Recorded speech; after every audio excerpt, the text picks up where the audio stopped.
Just play. Hey, what's up YouTube? It's Marco from the Glove Bros. Today I'll be doing a break-in video because Matt was telling me that people were commenting, telling me that I break my gloves at nice and how they want to basically know how I break in gloves.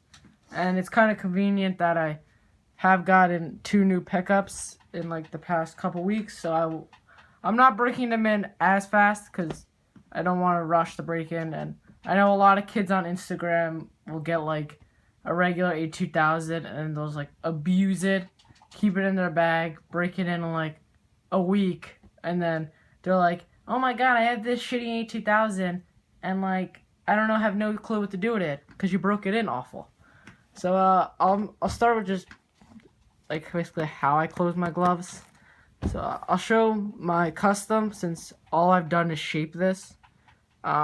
On my pitcher's gloves, I don't like as big of a flare. Sorry, someone sent me a text. As big of a flare, but as my infielder's gloves, I definitely do.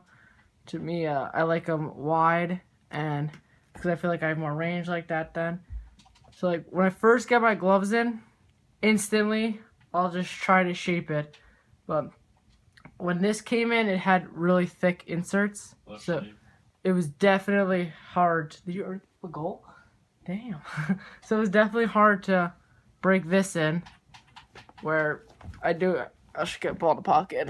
Sorry. It completely swallows a baseball.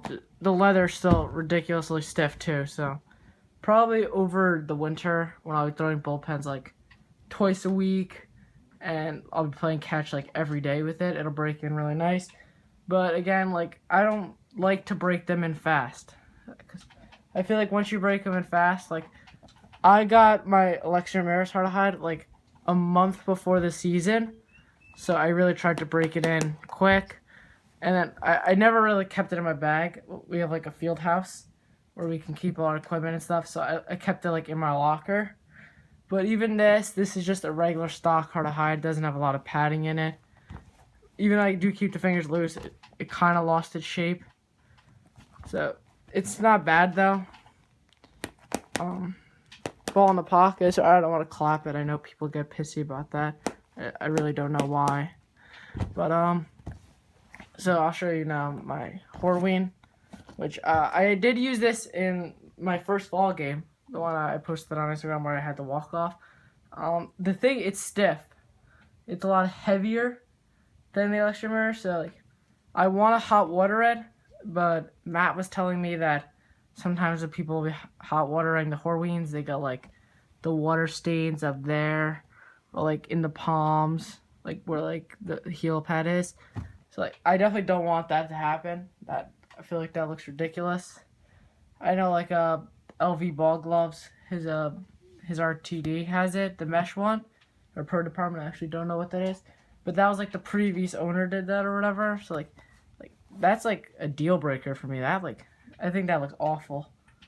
So now basically I got this in from Select Gloves, so this isn't the shape that I gave it, but it'll definitely work. It's a good shape. But basically when I want to break my gloves in, I have this cheap mallet, which is just like one of those collector baseball bats you can get at the game with a baseball tape to it. We have one with a softball in it, but it's in Matt's truck and I'm just too lazy to go get it. So this is going to be hard with only one hand. I'll basically just keep hitting it. I'll try to hit the inserts. I'll also try and hit it on the side. It's hard with one hand, but that all I do basically is just mallet work and a lot of catch. Don't use those oils or anything. If you want to use the Kona conditioner, that's not bad. But once they try to like put their gloves in the oven and stuff, that's when things get bad. So another thing that if you want to stretch out the fingers, like the laces, keep the first one tight, or it'll have like an outfielder's close. Where in this one, when it stretches, it like gets a good close. Where I can't really explain it, but like when the first one is loose, it has like a funny close, kind of like the Japanese gloves, how like they're very like triangular when they close. I don't know, it's weird. So and then usually if I do the hot water treatment, I'll most of the time when people do the hot water treatment, they don't end up doing a lot of mallet work. But when I do it, I do mallet work for at least 15 minutes, and 15 minutes off, and then 15 minutes again, and then I'll just let it dry for like the rest of the day. Sorry, I shook a little bit there. And then when it's done, I'll usually put a softball in the web there, and then I'll have my ace bandage, and I'll just wrap it up, which I'm probably not going to be able to do because I have one hand, so I'm not even going to try. So that's basically it. So basically what we're saying is don't try to break in your gloves fast. Let them air out, do whatever you have to do. If you need it for like a tournament, you could do extra mallet work before. I have things like in the winter when people can't break in their gloves, they try to like heat them up, or like by like putting it on like their radiator or like in front of like a fire. I've done that before. It does help. It's kind of like when you keep your glove in your car during summer. Well, like the leather kind of like heats up and like deteriorates. I don't know. It does work. So if you have to do that, that's not bad. Keeping a glove in like your car or whatever, it gets hot in there, it works. So that's basically it. Maybe if you guys want, I could show you how to do like the mallet work, but I'll need someone to record that. I can't really do that with only one hand. So thanks.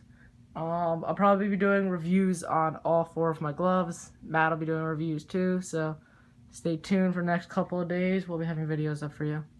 Have a good day.